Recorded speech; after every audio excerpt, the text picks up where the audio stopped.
Innovation is about creating something totally new. Totally new. Now I want you to focus on the word totally. Many people believe that assumption is, it's like Thomas Edison. We have to create electricity. It's something that never existed, and we have to create something totally new right now. And what that does is that creates that barrier, that creates that wall from you really innovating. Because there are many different ways to innovate, as I'm sure you're exposed to those ideas during the course of this conference. Now, we have a product that's called the Assumpt Digital. And the Assumpt Digital is a 5-minute learning experience. It's like a burst. We do it online, and it uses a video combined with a survey.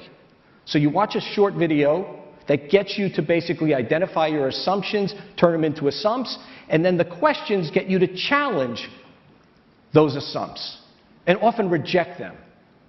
And we worked with a company in China, a financial service company. And this financial service company, I don't know if you've been following what's going on in China, but the government in China has been kind of taking their hands off of the regulating interest rates, which means now interest rates are a lot more competitive.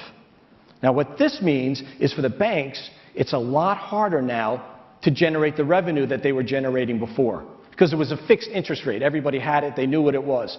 Once you deregulate that interest rate, there's a lot of competition. So this financial service said, you know, we need to develop some innovative products and services in order to compete. And when we started talking to them, the problem was that they said, we're not innovative. We're in financial service. I mean, a lot of us are bankers. We don't have the budget, and we don't have the R&D to innovate. So we said to them, well, what if that is just an assumption? Because in their mind, innovation is creating something totally new. We said, why don't you turn that into an assumpt? And so what we did is we did these Assumpt Digitals that basically got them to look at it differently. And I'll just give you an idea of what happened. For example, in China, the very wealthy people in China are really interested in getting financial products in the US and other parts of the world.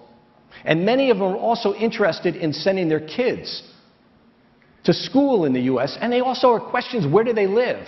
What cities do they go to? Now, this financial service company is a global company. They have all this data and all this information over here.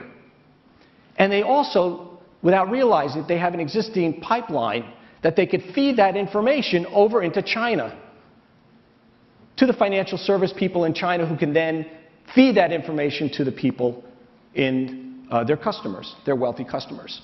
Now, that may seem kind of ordinary for you, but for them it was quite innovative.